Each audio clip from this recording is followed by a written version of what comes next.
¿Qué tal? Muy buenas noches, bienvenidos a Minuto 1 en la pantalla de C5N. Hoy más que nunca, la realidad. Lo que otros no te contaron ni te contarán, aquí te lo contamos.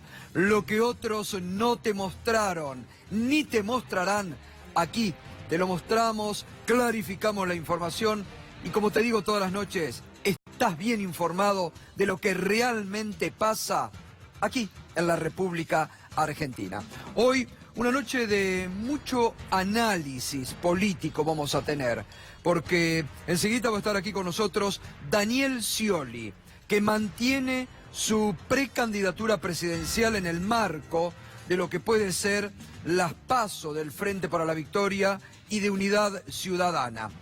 Vamos a estar hablando con Daniel Scioli de su precandidatura y de lo que fue anoche la presentación de la expresidenta. Pero después vamos a estar analizando con el hombre elegido por Cristina Fernández de Kirchner para todo su armado político, Alberto Fernández. La figura política que anoche distinguió Cristina Fernández de Kirchner, a quien señaló como la persona, el hombre político que va a ser su gran armador de campaña. Y también con Jorge Tayana, un histórico del peronismo, con quien vamos a conversar porque lo vivió muy de cerca. Su padre era el médico de Juan Domingo Perón y vamos a hablar de el Perón del que habló anoche la expresidenta y también de la figura de José Bergelbar. Y vamos a estar analizando también con el sociólogo Carlos De Angeli sobre el discurso de Cristina Fernández de Kirchner. Va a ser una noche de análisis político, de análisis y de reflexión sobre un discurso y sobre una reaparición política de la expresidenta que impactó de lleno en el gobierno, que impactó de lleno en el poder político, mediático y judicial de la Argentina, que quedó muy choqueado, muy drogui anoche por la presencia de la expresidenta, por la convocatoria multitudinaria debajo de la lluvia y en plena tormenta que logró y por el mensaje conciliador, superador y de futuro que la expresidenta mandó anoche desde la Feria del Libro. Un discurso para analizar en profundidad, como debe ser, alejado de los cánones del partido del odio que anoche quedaron muy reducidos a una expresión minoritaria de la Argentina. Anoche los exponentes del partido del odio en la Argentina que se mostraron, que salieron a contrastar con la presentación de la expresidenta, quedaron reducidos a una mínima expresión odiadora de la Argentina de Cambiemos. Es decir, tenemos una noche por delante de mucho análisis y de mucha reflexión. Vamos a esperar, vamos a aprovechar que es viernes para reflexionar como a veces nos merecemos en la Argentina, poner una pausa y analizar lo que son los hechos, los actos, como yo digo, la gestualidad también en la política, que todo eso estuvo rodeado y siempre está rodeado de una aparición de la expresidenta. Nos podés acompañar a partir de este momento con el hashtag Paguen Todo. ¿A qué nos estamos refiriendo?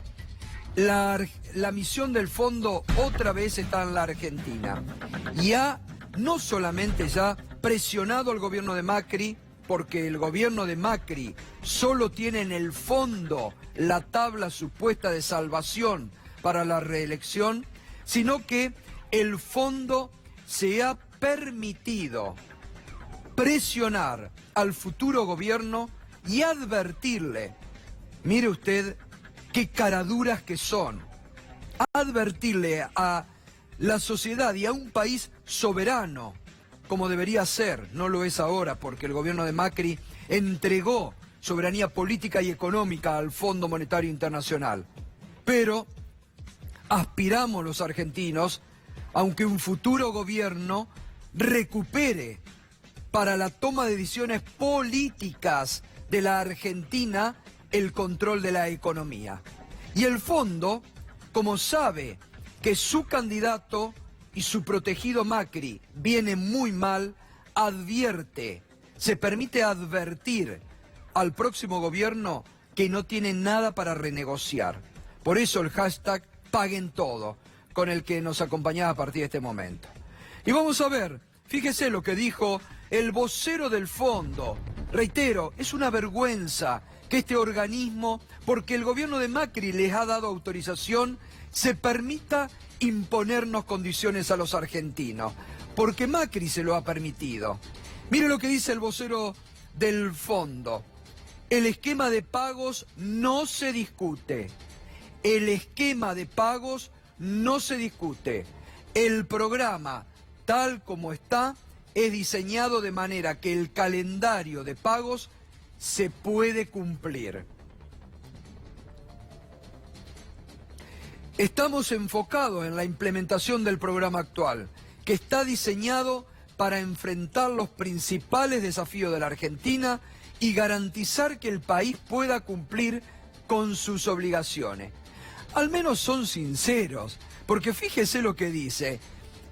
Está el plan diseñado, no dice para el crecimiento sustentable de la Argentina, para el bienestar de los ciudadanos argentinos, no dice eso. Dice, el plan está diseñado para enfrentar los principales desafíos de la Argentina, no enumera, y garantizar, esto les interesa, que el país pueda cumplir con sus obligaciones. En criollo, lo que está en el hashtag, Paguen Todo.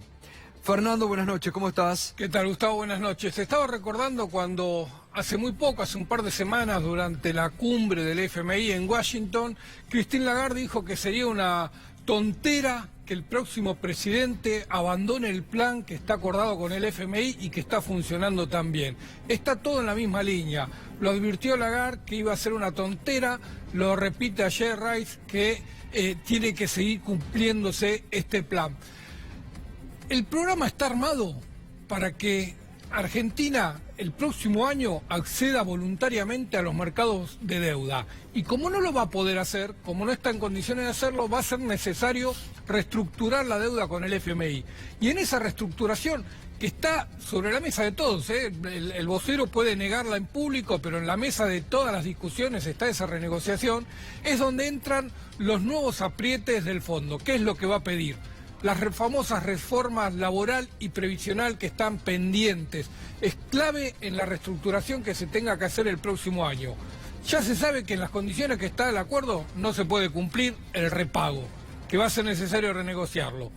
La duda está en cuántas condiciones más va a poner el fondo para estirar los plazos de pago, Gustavo. Bien, vamos a recordar, Fernando, cuánto habrá que pagar el gobierno de Macri y los próximos gobiernos, porque lo que no hay que olvidarse, que Macri ha endeudado a futuras generaciones de la Argentina que van a tener como una cruel espada de Damocles sobre la cabeza el endeudamiento de Cambiemos. Vamos a recordar lo que habrá que pagar, que es lo que quiere cobrar el fondo. Por eso te dice, paguen todo, muchachos, no vengan nada con reestructuración.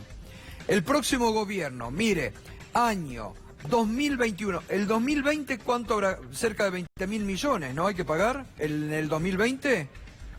En el 2020, no, Fernando, ¿cuánto hay que pagar? En el 2020 prácticamente se compensa, empieza a ser grave ahí en el 2021. Bueno, 2021, arrancando el 2021 hay que pagar 3.688 millones de dólares al fondo. 2022, 20.147 millones de dólares. Yo no sé si, y en el 2023, 22.419 millones de dólares. Esto, fíjese lo condicionado que va a estar el futuro gobierno de la Argentina. Y mires, si sumamos los próximos dos presidentes, van a tener que devolver al fondo 56.592 millones de dólares más intereses. Yo no sé si podemos, algunas de las cifras anteriores, Fernando, compararlas con algún presupuesto de la Argentina, porque es mucha guita lo que el fondo te condiciona, y eso condiciona, este es el kit de la cuestión. ¿Por qué ayer Cristina hablaba de la necesidad del acuerdo social y ya hablaba en futuro? Porque las condiciones del fondo, los condicionamientos que Macri y el fondo le dejan a un futuro gobierno, están determinando que si ese futuro gobierno no le gusta al fondo, el fondo puede hacer explotar a la Argentina. El fondo puede hacer explotar a la Argentina, como lo hizo en el año 2001, cuando Anne Kruger, no nos olvidemos, dejó que la Argentina se caiga y les dijo: hay que darle un correctivo a la Argentina, y dejó que estalle todo. Ya lo hizo el fondo. Por eso lo cuestionable de Macri cuando va corriendo al fondo, te pone una soga sobre el cuello. ¿No, Fernando? Sí, y vos fijate que lo que estabas recordando de Anne Kruger, antes de soltarle la mano a la Argentina, blindaron a Brasil, blindaron a Uruguay, blindaron a todas las economías que podrían haber sido contagiadas por la crisis de Argentina, le dieron todos los dólares que necesitaban para que no pasen problemas. Y en ese momento le largaron la mano a la Argentina y la llevaron al default.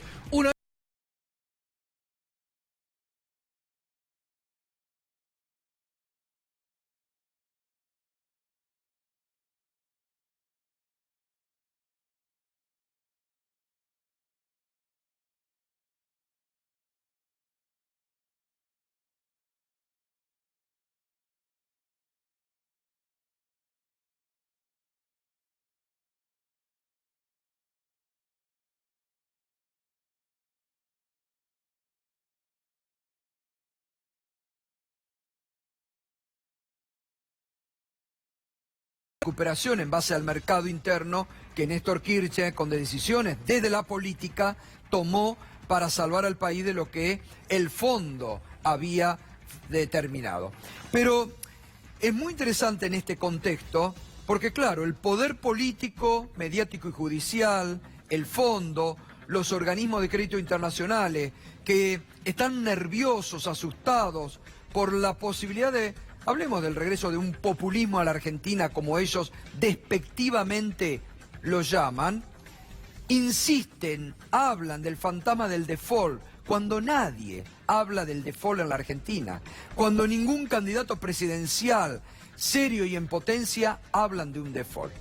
Y de esto estuvo hablando el ex ministro de Economía, Axel Kicillof, hoy en Estados Unidos, ante inversores, empresarios, hombres de negocios, allí, en el corazón de los Estados Unidos. Y esto decía sobre el tan temido default.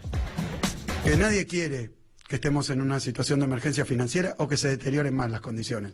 Vos me preguntás qué van a hacer. En el plano financiero, la verdad que yo acabo de mostrar la fuga de capitales. Estamos a 2.000 millones de dólares por mes de fuga de capitales. ¿Cuáles van a ser las reservas al final del gobierno? No es una responsabilidad mía. Los vencimientos ya están fijados, pero ¿será esa la estructura de vencimiento que deja el gobierno de Macri y el Fondo Monetario Internacional? Yo creo que es responsabilidad de ellos darle al gobierno siguiente posibilidad de elección, ¿no? Poner a la economía al borde del precipicio y después preguntar qué haríamos en ese momento, hoy no estamos ahí porque faltan 7 meses. Pero pareciera que es inexorable ir aproximándose a una emergencia financiera. Yo quisiera que no fuera así. Pero cuando a mí me preguntan, están esperando que yo presuponga o quiera que ocurra esa emergencia financiera y diga, vamos a tomar medidas de emergencia. Pero no es así, hay tiempo, hay 7 meses. Hoy el gobierno de Macri puede impedir que esta sea una situación trágica y que el gobierno siguiente no tenga ninguna posibilidad, esté atado de manos para tomar ninguna decisión. Con lo cual ahí se vuelve bastante abstracta la pregunta, ¿qué decisión tomarías si no tenés posibilidad de tomar ninguna decisión? Sí sé que nosotros trabajaríamos para recuperar cosas básicas, las 4 comidas por día, que se pueda pagar, que un jubilado pueda pagar su factura de luz, que un trabajador pueda comprar el alimento. Bueno, estaba muy concreto, muy contundente Axel Kicillof, despejando dudas o eventualidades de un futuro default en manos de un gobierno populista como dicen los detractores de otras candidaturas que no sean la de Macri. Y me comentaban hoy colegas de Estados Unidos que fue precisa, contundente y muy clarificadora la presencia de Axel Kicillof despejando dudas allí en el corazón de Estados Unidos. Fernando. Vos sabés, Gustavo, que es muy interesante porque si este gobierno no dilapida dólares, el próximo año tendría que estar la situación financiera bajo control para el país. Pero si este gobierno empieza a vender dólares nada más que para mantener una estabilidad ficticia y llegar a las elecciones, complica mucho la próxima gestión. Esa fue parte de la discusión que tenían con el FMI. El FMI le decía, señores, si ustedes venden dólares hoy, el próximo año no van a tenerlos. Y el gobierno le decía, no llegamos al próximo año, tenemos que venderlo para llegar al próximo año. Esa fue parte de la discusión entre el gobierno y el FMI.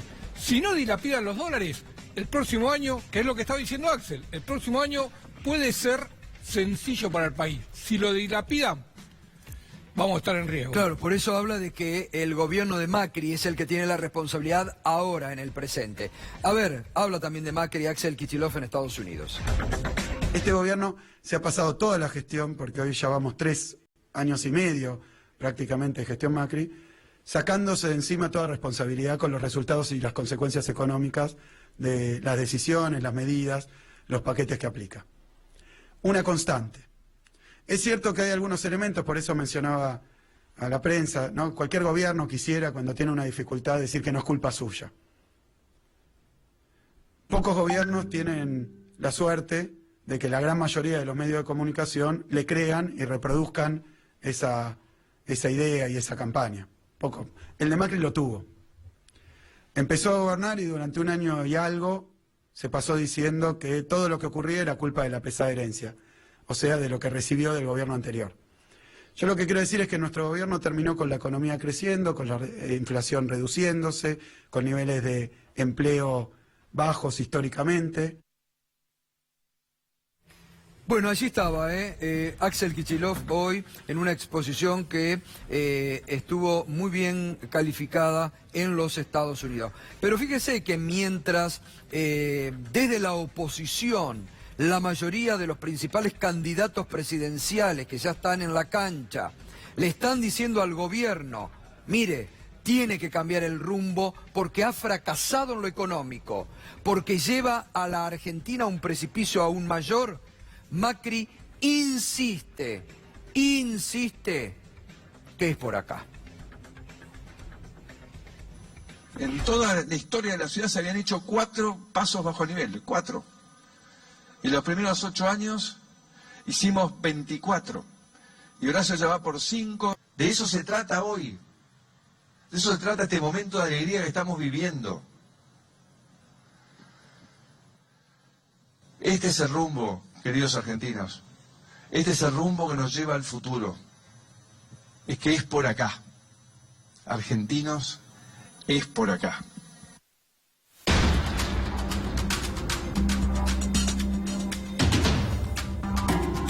Bueno, el presidente insiste que es por acá cuando todos los números de la economía le dicen al presidente diariamente que no es por acá.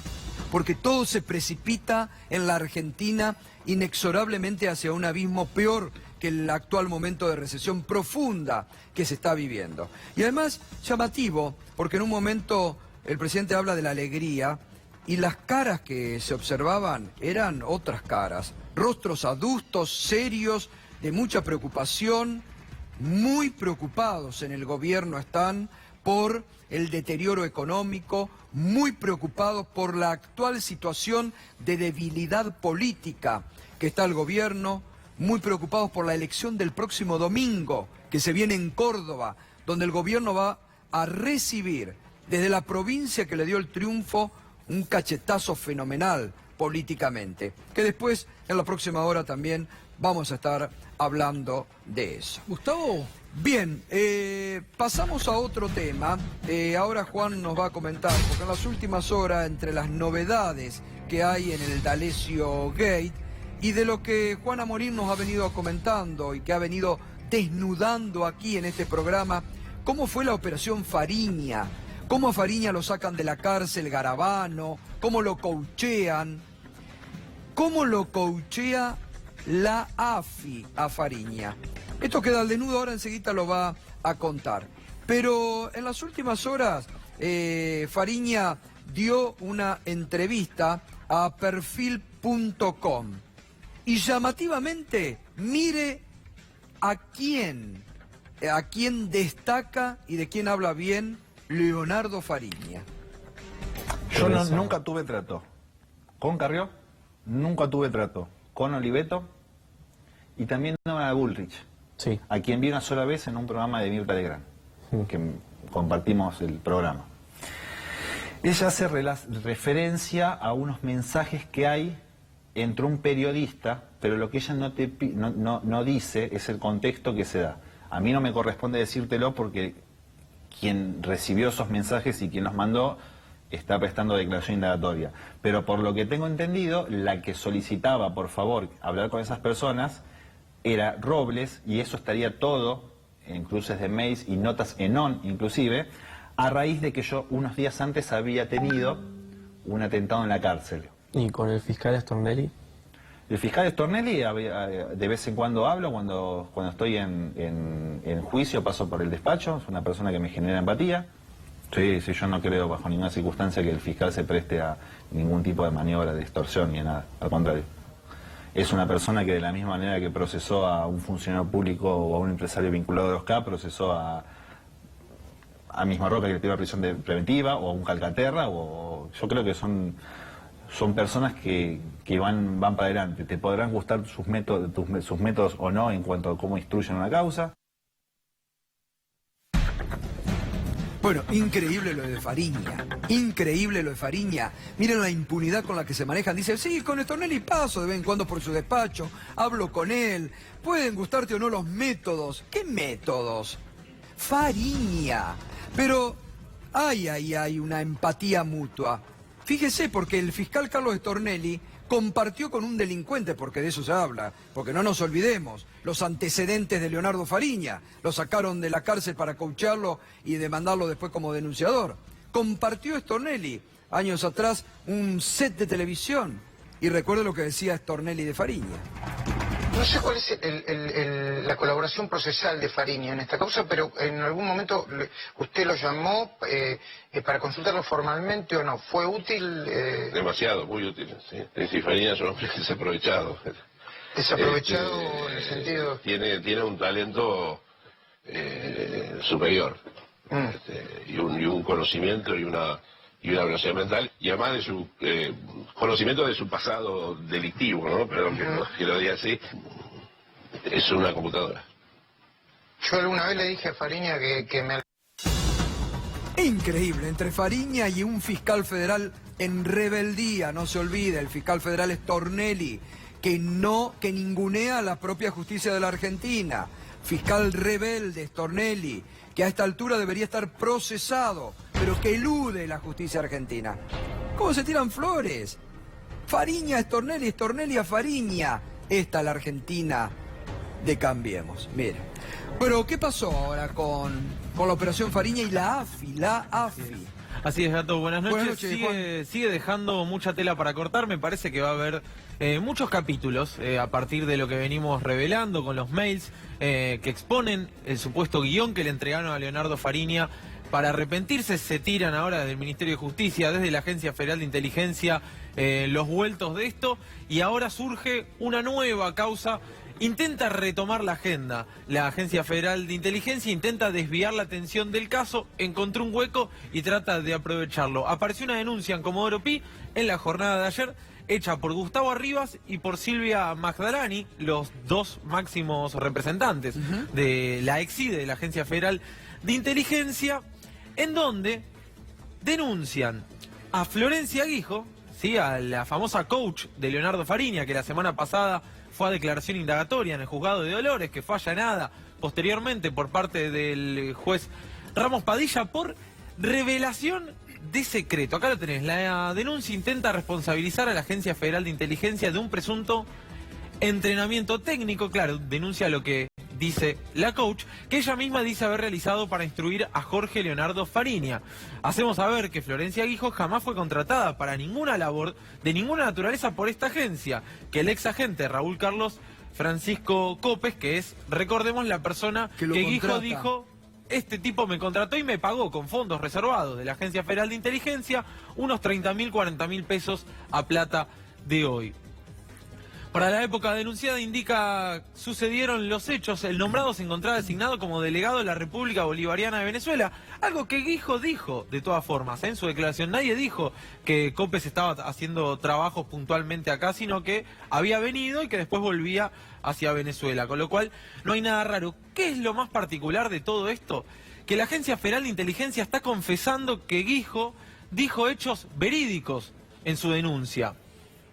Teniendo conocimiento de los datos personales de un agente de inteligencia y conforme sus propios dichos, siendo una conocedora de las leyes en flagrante violación a la Ley de Inteligencia Nacional, dio a conocer a la prensa el nombre del ex agente del organismo. Esta situación pone en riesgo la seguridad nacional. Copes falleció lamentablemente hace algunos años, porque de verdad sería muy interesante que pudiera hablar. Pero ¿cuál es el punto de esto? Que la denuncia es por revelación de secretos. Entonces lo primero que uno dice es, ¿pero cómo? Al final era todo cierto. No era mentira, como dijo en su momento el ministro Garabano cuando lo agarran en Salta, dice nada de eso es cierto. ¿Qué es lo importante de esto? Que lo que dijo Guijo también tiene un correlato con la realidad, así como lo que dijo Barreiro en primera instancia, como lo que dijo Robles después, la ex abogada de Fariña, y como lo termina diciendo Guijo ahora. Igualmente eso está siendo manera de investigación por Alejo Ramos Padilla. Por supuesto. No nos olvidemos que la AFI también está siendo investigada por el D'Alessio Gay. Es que acá, Gato, volvemos al punto inicial de todo esto, y yo lo voy a repetir hasta el cansancio. Para mí lo importante de todo esto es que se revela que Leonardo Fariña fue guionado. Claro. Que están los mails, que el propio Fariña dice, sí, yo recibí mails, sí, yo me entrené, hubo gente que me hizo aflorar conocimientos subyacentes, que dijo una serie de cuestiones que se terminaron corroborando a partir de los dichos de esta gente. Después, la parte de la discusión, que Fariña dice, no, bueno, en realidad fue aquel, es un punto B, C y D, digo, ¿quién lo guionó? Bueno, alguien ha llegado al gobierno, eso es indudable. Después vendrá la parte de las responsabilidades. Pero cada vez está más claro, y lo confirma la propia Agencia Federal de Inteligencia. Claro. Esta denuncia está diciendo, revelaron secretos de inteligencia nacional, que en realidad es una burrada. Yo consultaba fuentes jurídicas y me decían, si es un delito, no hay secreto ahí. Claro, totalmente.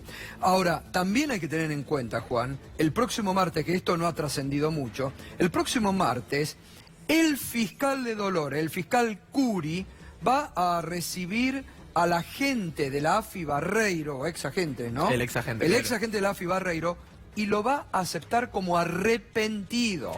Por esto mismo. Bueno, ahí se va a abrir la caja de Pandora. Y nuevamente, exactamente lo mismo que te decía recién. Barreiro había revelado supuestos secretos que en realidad son delitos. Entonces no es secreto de seguridad nacional porque es delito. No forma parte de la gente. Digo, si un agente federal de inteligencia mata a alguien, pongamos por caso, no está cubierto por la ley porque es agente federal de inteligencia. Claro. No, cometió un delito. Bueno, con Curi sucedía lo mismo. Decía, no, que se releve primero el secreto, y lo que le decían es, no, este muchacho está confesando delitos, no hay secretos de inteligencia. Allí, bueno, el martes en una audiencia es muy probable que este señor, que Barreiro, sea aceptado como arrepentido, y ahí sí, agárrate. Ahí sí, porque justamente él pidió ser arrepentido para revelar muchas cuestiones. Así que ahí se va a seguir destapando la caja de Pandora del D'Alessio Gay. Bien, Juan, seguimos un ratito. Seguimos adelante, sí, gracias, señor. Quiero anticiparles, Juan va a hacer justamente... empezó a hacer un trabajo sobre el trueque que ha vuelto muy fuerte aquí, cerquita de la capital federal. Mire este anticipo de Rafael Castillo ayer jueves 9 de mayo, en una plaza pública de Rafael Castillo. Mire lo que es mire eso, ayer jueves. Este es un trueque. Mire, ahí. Trueque en una plaza pública un día jueves, donde la gente va a intercambiar ropa por alimentos, alimento por ropa, por útiles escolares. Esta es otra postal de la Argentina de Cambiemos, la peor cara, que la gente vuelve a recurrir en las barriadas, grandes barriadas del conurbano bonaerense, mira, ahí en una plaza, al trueque para sobrevivir frente a la recesión y frente a lo que es la actual crisis económica. La semana que viene va a haber un informe especial de Juana Morín sobre este tema.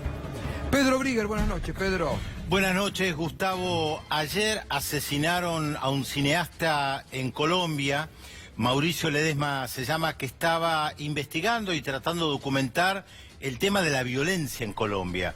Yo les voy a dar un dato que seguramente mucha de la gente que está mirando no va a poder creer. En este año documentados, este año, hasta el 30 de abril, apenas 4 meses, asesinaron a 59 líderes sociales y dirigentes defensores de derechos humanos en Colombia. 59, en realidad se podría agregar una otra persona porque esto fue cerrado el 30 de abril con organismos oficiales.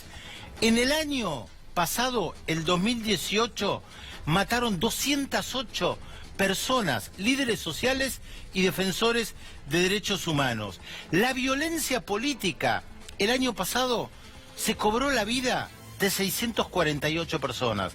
Y ustedes se preguntarán, ¿y cómo eso no está en los informativos de todas las cadenas de noticias de América Latina? Y porque están todos focalizados en Venezuela, como si Colombia no existiera, y sigue recibiendo elogios por parte de los Estados Unidos y la mayoría de los gobiernos latinoamericanos. Hace una semana nada más, atentado contra Francia Márquez. Francia Márquez recibió el año pasado el premio Goldman de temas medioambientales, llamado el Nobel del Medio Ambiente. Atentado contra una persona que ha recibido uno de los premios más importantes que tiene que ver con el medio ambiente. Nosotros acá le contamos todo. Esto que siempre dice Gustavo, la realidad, lo que otros no les cuentan, acá se lo contamos. Y para nosotros Colombia es parte de la realidad latinoamericana, por eso se lo contamos.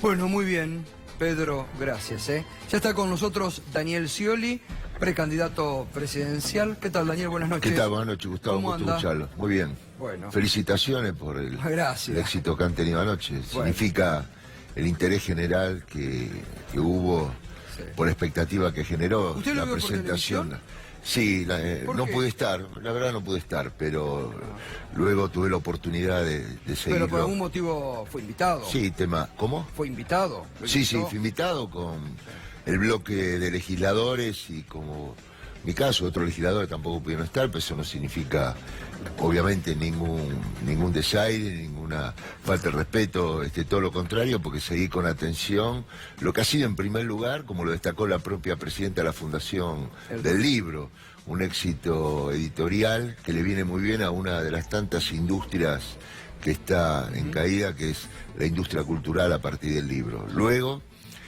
me pareció que el hecho de que ante una venta histórica, esto muestra el interés que hay de la gente en este marco de desilusión, de desamparo, de desesperación, como usted lo expresaba recién en una plaza del Gran Buenos Aires con el tema del trueque. Bueno, la gente está en la búsqueda permanente de soluciones. Y luego rescato dos conceptos. Uno, con respecto al contrato social, cada uno a su manera está hablando de la necesidad de Argentina de llegar a puntos de encuentros, de acuerdos. Yo me referí en la misma línea al acuerdo económico-social en ocasión del 14 de mayo, presentar mi precandidatura a presidente, dando luego 10 puntos con un contenido en profundidad que tiene que ver a lo que la gente está reclamando.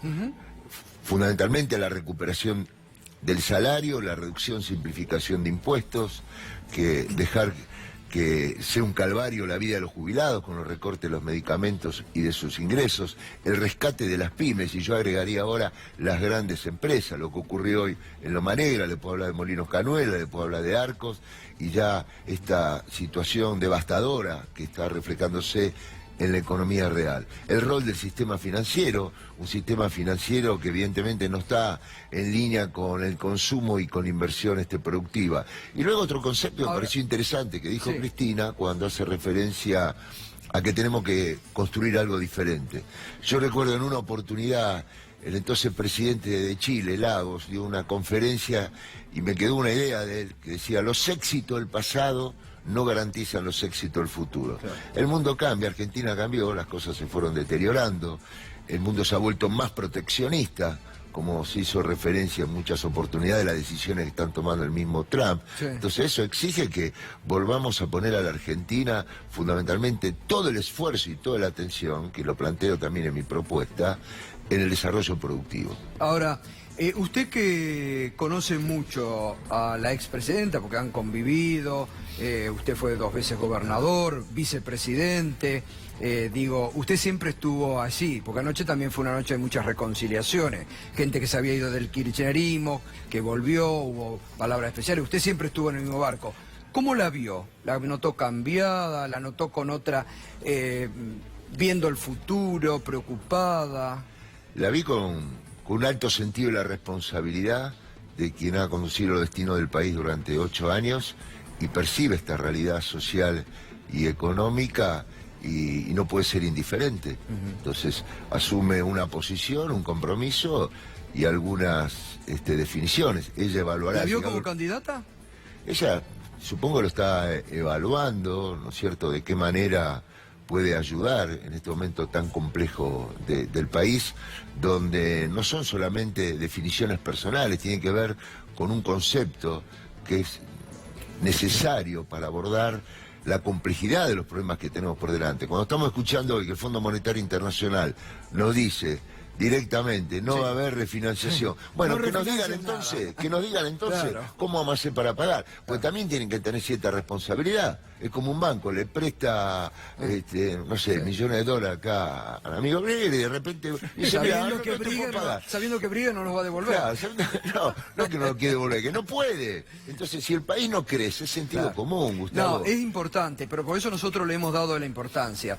Porque la verdad, pero aparte del fondo, esto debería para todos los dirigentes políticos de la Argentina hacer un llamado de advertencia. ¿Cómo vamos a permitir que el fondo ya venga a decir, no, ustedes nada de reprogramar, ustedes vengan y paguen lo que... Es una vergüenza para la Argentina. Silvestre, uno de los puntos que yo fui a responder la carta del presidente, que le dije a Frigerio frente a frente, porque lo cortés no quita lo valiente. Y yo he demostrado de aquel debate histórico, cuando anticipé que se podía venir este tema del Fondo Monetario Internacional, si se tomaba en la Argentina la agenda del ajuste, con respecto cuando el gobierno dice cumplimiento de las obligaciones con nuestros acreedores, que lo plantea como uno de los puntos de acuerdo. Sí. Y acá, ¿qué digo? De sentido común. Si Argentina no podemos compatibilizar los ingresos genuinos de dólares que deben provenir, otro punto que planteo acá, de la promoción de las exportaciones, eliminando las retenciones a las exportaciones de los productos industrializados y poniendo todo el esfuerzo en atraer inversiones productivas, no especulativas, que también lo planteo mi punto de vista. Claro. Es decir, porque a uno se horroriza, uy, fue a la Casa Rosada. Perdón, yo los diálogos los tengo a la luz pública y lo hago de frente, pero sosteniendo mis ideas, que no son de ahora. Porque como he dicho, es más de una oportunidad. Ahora, bueno, es más fácil. Ahí a ese punto quiero llegar. Porque usted lo conocemos hace muchos años, yo siempre destaco, porque a mí yo no lo conozco y no tengo problema, lo que usted tiene como lealtad hacia muchas personas, no importa. Ahora digo, esto se lo pregunto con respeto. Sí. ¿No se siente ninguneado en algún aspecto? Porque usted ya fue a hablar con Macri cuando Macri lo convocó, ni bien ganó. Y después lo salieron persiguiendo. Dijeron las peores cosas de usted, este gobierno. Y ahora lo convocan y usted va. Y digo, ¿no se siente que puede ocurrir lo mismo? Pero... ¿Que es todo blef electoral? Yo siento un gran compromiso de cara a lo que están padeciendo los argentinos. Entonces yo busco, desde mi experiencia, porque la tengo muy clara, como lo tenía claro lo que iba a ocurrir y ocurrió, y tengo muy claro ahora cómo salir de esto, entonces priorizo eso. Y mi agenda tiene que ver con estos temas, tiene que ver con lo que pasa en la vida real de los argentinos. Uno de los temas que acá planteo, cuando se habla de respetar los contratos de servicios públicos. Yo no estoy de acuerdo en que sigan dolarizadas las tarifas de los servicios públicos. Claro, eso es una imposición. Bueno, lo planteo acá, por escrito, en la cara y de frente. Cuando acá se habla de la reforma laboral, ¿qué reforma laboral? Silvestre, ¿qué reforma laboral? Si ya se ha hecho la reforma laboral más dura para los trabajadores, los salarios han perdido más del 50% en dólares y se han perdido miles y miles de puestos de trabajo.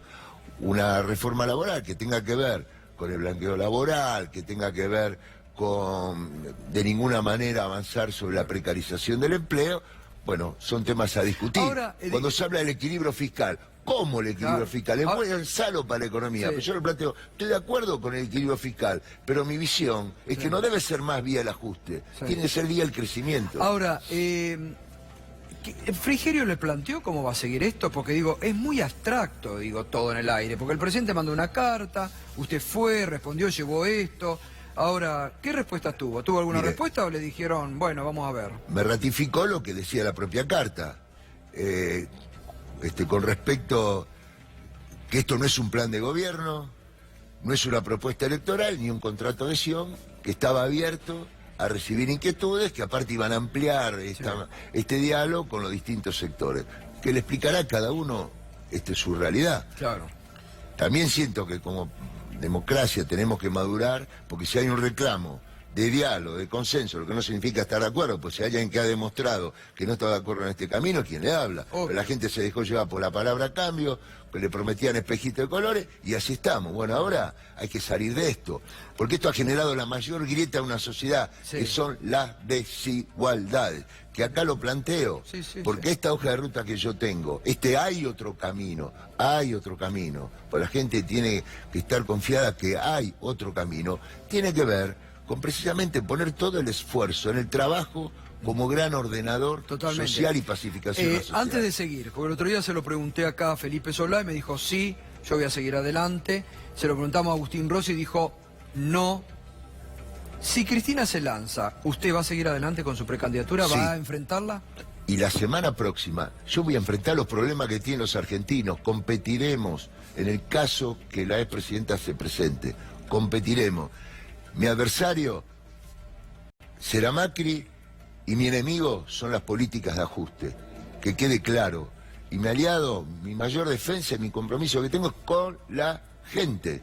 Y el próximo martes hay una reunión importante en el Partido Justicialista donde se van a decidir las reglas de juego y fundamentalmente el frente electoral, el cual en su momento el Congreso del partido ha convocado también a dirigentes que están en la alternativa federal Bueno, para anoche, que se sumen a una gran paso. Anoche se vio eso un poco, ¿no? Pero digo, es importante esta ratificación suya, porque Rossi dijo el otro día acá, esta semana, cuando le preguntamos, dijo, no, dice, ¿qué voy a ir? Si yo comparto los mismos ideales con Cristina, ¿qué voy a ir a pelear a una interna?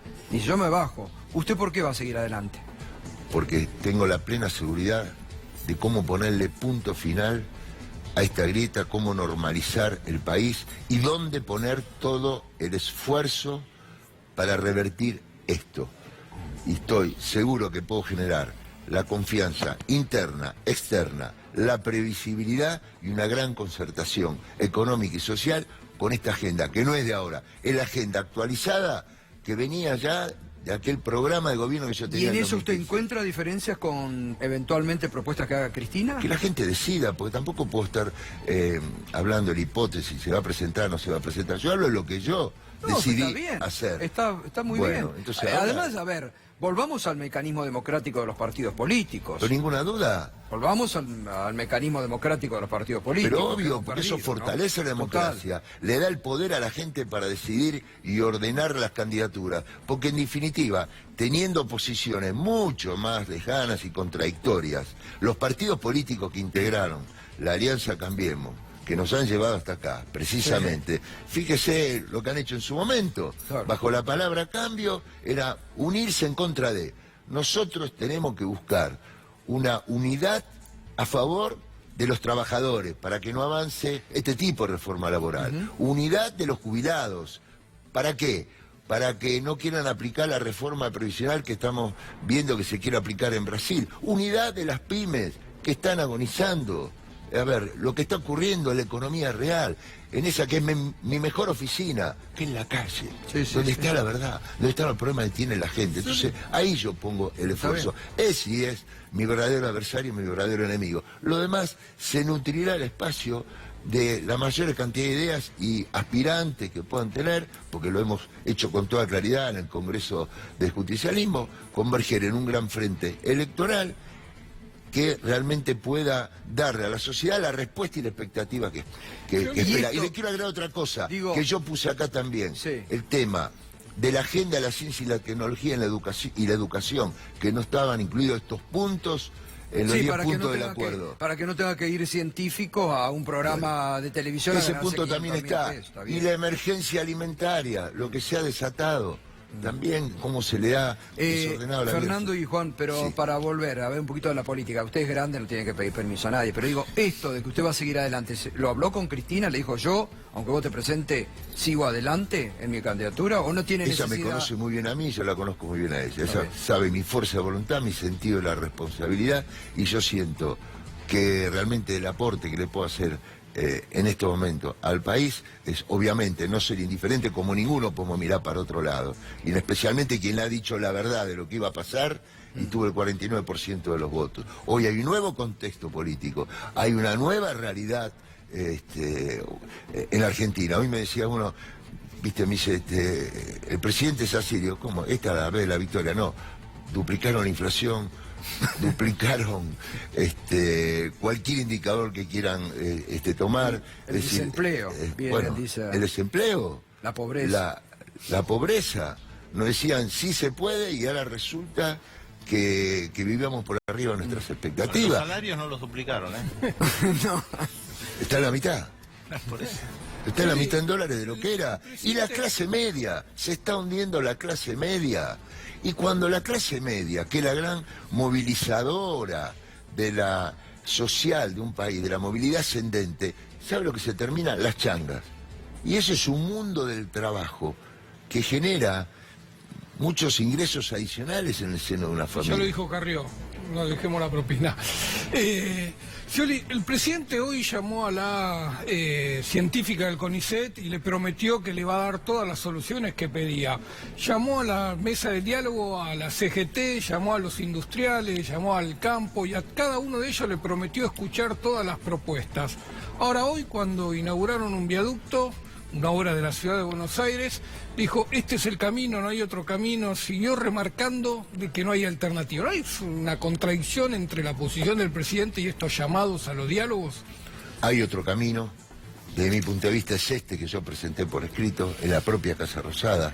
Hay alternativa y la gente no tiene que resignarse, bajar los brazos y ahora puede ir en agosto por su propia revancha, evaluando cómo le ha ido con este cambio, con este único camino que nos insiste el gobierno, porque uno de los puntos cruciales es que la política económica de los argentinos la definamos los argentinos, bueno, no es el Fondo Monetario Internacional, que mirá las consecuencias que ahora tiene. Bueno, eso es lo que se hizo en el 2003, justamente. Ninguna duda. La política volvió a ser la protagonista. Hoy no tenemos, lamentablemente, ese poder de Y decisión. había pilares fundamentales, había que recuperar el consumo, la industria nacional y el desendeudamiento, que da independencia económica y soberanía. Ahora, ¿no da veo una soberanía política, porque cuando pasa nos exigen, a ver, salgan a respaldar inmediatamente al presidente, ¿cómo le llaman? Interino, ¿cómo es lo de Venezuela? Encargado. Al presidente encargado. Salgan del UNASUR. ¿Cómo? Tenemos que tener nuestra soberanía. Entonces, cuando vos estás endeudado de esta manera, fíjate las derivaciones que tiene. Ahora, ¿usted no ve ahí una contradicción en Macri, en esta búsqueda de consenso, pero después dice, no, este es el camino, ¿eh? ¿Y para qué llama a discutir? Bueno, cada uno tenemos la responsabilidad para que después no echen la culpa, porque en definitiva, este gobierno ha tenido todos los instrumentos que ha pedido en cuanto a poder llevar adelante su agenda de trabajo. Así que si hay algo que el peronismo no ha hecho es entorpecer la cuestión. Entonces, ahora, si ellos insisten por este único camino, bueno, a la gente le queda muy claro. Se votan dos alternativas de cara al futuro.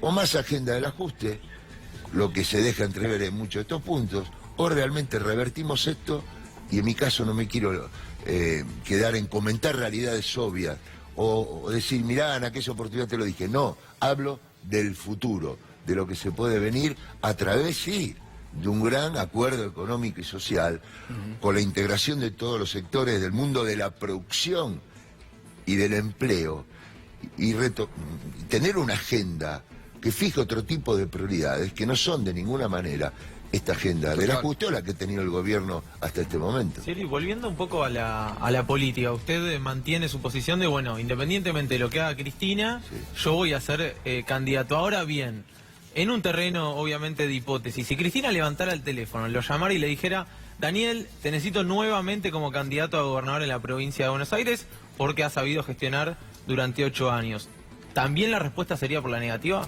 Mire, yo estoy preparado, confiado y con un programa de gobierno muy claro a nivel nacional. Entonces, como no le falto respeto a nadie, y menos a la expresidenta, como expresidenta, pero fundamentalmente como mujer y con quien hemos compartido tantas alternativas políticas y de vida en estos años, entonces yo no puedo estar respondiendo en hipótesis, porque puede tomarse como un desaire, algo que evidentemente yo soy muy claro, pues aparte faltan 20 y pico días hábiles para que se definan la inscripción de las candidaturas.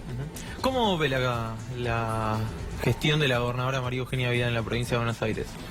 Esa ha generado una expectativa, pero que en la práctica, cuando vos agarras cualquier indicador, subió la deuda, subió la pobreza, subió el desempleo, bajó la actividad industrial, comercial, cualquier indicador que vos tomes. ¿Y las obras? Porque ellos muestran muchas obras. Bueno, hay inversiones, sí, hay inversiones en obras de infraestructura, pero a la gente hay que llenar la heladera. Y hoy la heladera está media vacía y el changuito cada vez cuesta más llenarlo. ¿Pero se mantienen o están paralizadas muchas de esas obras ahora por el ajuste? No fueron al ritmo que ellos habían anunciado porque, evidentemente, cuando no tenés ingresos y te quedaste sin crédito, no tenés ingresos, ¿por qué? Porque no tenés actividad económica y la recaudación impositiva está reflejando la recesión. Y evidentemente, ¿por qué te quedaste sin crédito? Porque líneas de crédito internacionales, las únicas líneas de crédito internacional son estas, en definitiva, del fondo, que les imponen unas condiciones que te alejan de la posibilidad de invertir en economía real. Y en la práctica está financiando fuga de capitales. ¿Y cuál es otro de los temas preocupantes en la estructura económica del país? El tema de las LELIQ. En definitiva es una emisión encubierta, es una inflación reprimida que tiene niveles prácticamente de la base monetaria. Entonces, y el nivel de reserva, uno de los puntos, Silvestre, que yo planteo acá, en la respuesta al presidente, cuando se habla de estadística confiable, estamos de acuerdo en estadísticas confiables, pero también tiene que haber estadística del Banco Central. ¿Cuántos dólares futuros se ha vendido hasta ahora? ¿Alguien sabe? Y otros niveles de información. ¿Cómo? No lo informa. Usted lo sabe muy bien, bueno. Pero es un tema menor. Ayer vendió mucho, hoy se Porque cuando supone uno que se está también vendió. preparando para tomar la posta, yo digo, bueno, a ver, ¿con qué nos vamos a encontrar? ¿Cuál va a ser el nivel real de reserva disponible? ¿Cuál va a ser la cantidad de dólares futuros que se está vendiendo? Bueno, ahí me parece que se están patinando también mucha guita, porque justamente están poniendo en riesgo la financiación del próximo gobierno, con lo que ahora se están patinando para tratar de mantener el dólar a la paz cambiaria. Así es. Digo, es medio irresponsable también lo que hace el gobierno, Bueno, ¿no? porque evidentemente toda la expectativa que ellos mismos tenían de llegar a este año electoral con un país que la gente se iba a convencer que lo peor había quedado atrás o que había valido la pena aguantar para ahora poder estar mejor, nada de eso, por haber ido por este único camino, se refleja en la realidad. Pero aparte del gobierno ha perdido esa capacidad que tenía de generar confianza y expectativa, porque evidentemente cuando los mercados están viendo están viendo la economía real, porque la señora Lagarde dice, bueno, no vamos a refinanciar nada. Está bien, explícame cómo hacemos para pagar. Queremos pagar las deudas. Yo digo acá, hay que ahorrar las deudas, pero para ahorrar las deudas tenés que... Ahora, ¿usted qué le poder diría cara a cara con Christine Lagarde? que tenemos que cambiar este programa económico de ajuste por uno de desarrollo y tenemos que coordinar los vencimientos, como ocurre en una familia, para poner sentido común, como ocurre en una empresa, con los verdaderos ingresos de la Argentina. Y para que en la Argentina tengamos dólares genuinos, nos tienen que comprar cada vez más y tenemos que producir cada vez más. Esto es de sentido común. ¿Y si le dice que no, absolutamente. que este es el único camino? Bueno, que explique ella, a ver, a ver, la realidad cuál es, que no hay... Hoy leía una columna de un colega de ustedes que decía que hasta están pensando ir al Departamento de Estado y pedir encima... Pedir más guita. Pedir Sí, 20.000 sí, millones de dólares más. Sí. Argentina no necesita que nos presten más. Lo que necesitamos es que nos compren más. ¿comprende? No, Porque y cada vez además- si no nos van a Y condicionar más. desarrollar acá el mercado interno, que fue lo que ustedes hicieron a partir del 2003. Digo, porque Exactamente. eso fue lo que rescató la economía argentina, ¿no? Bueno, Hoy está muerto, usted lo acaba de decir. Está muerto el mercado interno en la Argentina. Obvio, y las economías regionales y todo lo que uno puede, cualquier sector que uno tome. El último indicador de la caída drástica de la industria, 13%. Tenemos el 70% de la industria automotriz con capacidad ociosa, un país que llegó a fabricar 850.000 automóviles por año. Vender. Cristina habla de usted en el libro. ¿Leyó el libro de Cristina? Leí gran parte y particularmente este párrafo y es así, Porque como ella lo cuenta. revela que usted en el 2015 fue a Olivo un día y le dijo que vaya ella como candidata a diputada y que ella bajo ningún punto, y le explicó, dijo, no, Daniel, van a decir que quiero fueros, que esto, que el otro, no es conveniente. ¿Usted por qué se lo propuso? Ella no cuenta por qué se lo propuso. Porque me pareció un gesto de generosidad política, de respeto hacia ella, de poner a disposición de ella una decisión de esas características, porque yo soy así, no ninguna especulación de esas, de que se puede dar otra lectura, es decir, yo no tenía duda que iba a ejercer mi gobierno con total autonomía e independencia. La gente le puede haber quedado duda, bueno, ahora creo que ya no hay más duda. Entonces, fue una de las charlas que hubo, es estrictamente así como ella lo explica en el libro. Pero estamos en otro tiempo, Sí, porque sí, lamentablemente cuando estaban todas las condiciones Claro. para no haber hundido a la clase media, para no haber endeudado el país así, para no haber duplicado todo lo que significa el aumento de la pobreza, el desempleo, y haber generado una desarticulación total, que las familias argentinas están absolutamente agobiadas, bueno, hoy tenemos esa gran responsabilidad de cada uno de su lugar, aportar ideas de cómo salimos de esto. Yo estoy seguro que realmente si revertimos este modelo económico, ahí está la clave. Y no nos siguen insistiendo, el exterior, no, este es el modelo económico. Hace pocos días estuve con el embajador de Portugal, muy interesante ver la experiencia esa. De Portugal. Cuando el primer ministro Costa se le plantó al fondo, le dijo, por acá no, bueno, Portugal retoma un sendero de crecimiento a partir de la recuperación de los salarios, las jubilaciones y todos los sectores productivos. ¿No le suena esto? Sí, Similar a lo que sí, estoy sí, haciendo. Entonces miremos la experiencia que han fracasado, pero también miremos los lugares que se han revertido esto. Total. Gracias, Daniel. Gracias a ustedes, buenas noches. No, por favor. Bueno, Pedro, buen fin de semana. Gracias, Nosotros igualmente. continuamos una Por hora supuesto. más. Enseguidita, tras la pausa, el hombre señalado políticamente anoche como Cristina Fernández de Kirchner, Alberto Fernández. Con él, enseguidita, para reflexionar sobre la reaparición pública política. Quédese ahí, ¿eh? Hoy Alberto Fernández me reveló en la radio que Cristina le preguntó, ¿qué crees que debo hacer? ¿Qué le contestó? Enseguida él nos lo va a contar. Y además Jorge Tayana, para hablar del Perón que anoche se refirió Cristina Kirchner en la presentación de su libro. Hora, linda la que se viene.